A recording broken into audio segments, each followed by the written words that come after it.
এখানে প্রতিদিন আসতাম। এ আপনি কি করেন? গাছের পাতা ছিঁড়েন না, পাতা ছিঁড়া নিষেধ আছে। কেন ভাইয়া, আমি তো ছিঁড়ে এমনি ধরছি।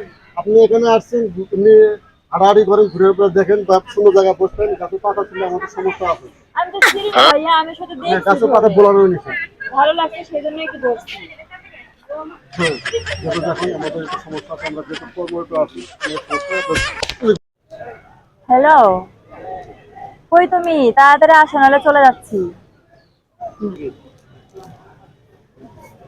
আপু আপনি একা বসে আছেন এখানে? হ্যাঁ, একাই বসে আছি। কেউ আসেনি? না, আসবে এখন, ফোন দিচ্ছে আসবে। তো আপনার এখানে বসা যাবে? বসেন। অসুবিধা হবে না তো? না, সমস্যা নেই, না, আবার বসেন। যদি মান করেন তাহলে তো আমার অসুবিধা। না, কারণ সমস্যা যেহেতু নেই, বসেন। আপনি একটা মেয়ে মানুষ, আমি একটা ছেলে মানুষ, তো অনেক অসুবিধা হইতেও পারে।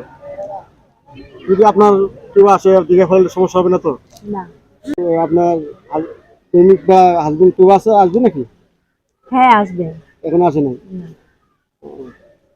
আচ্ছা, তাহলে তো বেশিক্ষণ থাকলে আপনার অসুবিধা হবে, আমি তাহলে চলে যাই। আচ্ছা। ঠিক আছে, থাকেন, আপনি ডিস্টার্ব করলাম। হ্যাঁ, কোথায় তুমি?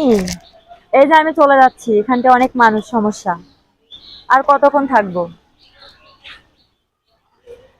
ওকে। সুন্দর পার্কে ঘুরতে জায়গা, খোলামেলা আছে, ঘুরতে পারে তো অনেক সুন্দর লাগবে এই জায়গায়। দাঁড়ায় পড়েন আমরা। ইস, কি গরম রে, ভালো লাগে না। আসলাম একটু ঘুরতে, একা একা আসছি। জানি না, না জানলে আমি আসছি, তো আমি তো কাউকে নিয়ে আসিনি। আপনি নিয়ে আসেন না, সেটা আপনার ব্যাপার। এই যে অভ্যাস বাদ দেন, যে ভালো হন জামাই নিয়ে ঘুরে বেড়ান, গেলে কোথাও গেলে জামাই না। এই যে এই বেটা তো আমি চিনি, এই বেটা তো চিনি, এই বেটা কেরা আমি জানি না। ভালো হয়ে যান, নাহলে কোনো টাকা মতো যাবো।